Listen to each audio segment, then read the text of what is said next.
On November 24, 1971, a man in a business suit walked onto a Boeing 727 and pulled off the only unsolved hijacking in American history. 53 years later, the FBI still has no idea who he was. Flight 305 departed Portland at 2:50 p.m. on Thanksgiving Eve. Passenger Dan Cooper, later misreported as DB, appeared ordinary. Black suit, white shirt, thin black tie. He ordered bourbon and soda, lit a cigarette, then handed flight attendant Florence Schaffner a note. She almost threw it away, thinking it was another passenger hitting on her. But Cooper's next words changed everything. "Miss, you'd better look at that note. I have a bomb." Schaffner read the note claiming Cooper had dynamite in his briefcase.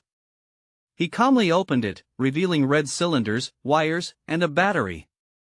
No panic. No shouting. Cooper was a gentleman hijacker. He even ordered another bourbon. His demands were specific: $200,000 in $20 bills equivalent to $1.4 million today, 4 parachutes, and fuel trucks waiting in Seattle. The FBI had never seen anything like this calculated politeness from a criminal. At 5:24 p.m., Flight 305 landed in Seattle. Cooper released the 36 passengers after receiving his ransom and parachutes. He kept several crew members and made his next impossible demand: fly to Mexico City at exactly 196 miles per hour, landing gear down, flaps lowered.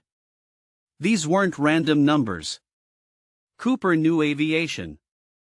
The Boeing 727's maximum safe speed with landing gear deployed was precisely 200 miles per hour. He was forcing the plane into its slowest, most unstable configuration. At 7:36 p.m., somewhere over the dense Washington wilderness, Cooper lowered the aft stairs of the Boeing 727.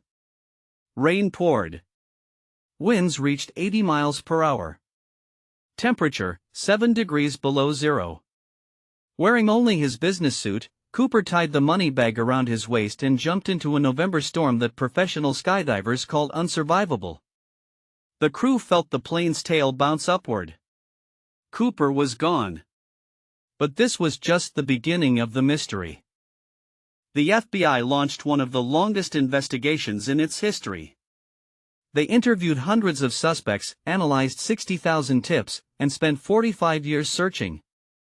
In 1980, an 8-year-old boy found $5,800 in deteriorating 20s along the Columbia River, serial numbers matching Cooper's ransom.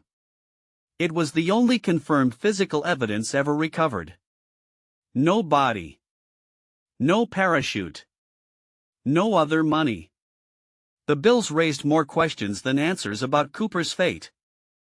In 2016, the FBI officially suspended active investigation after 45 years.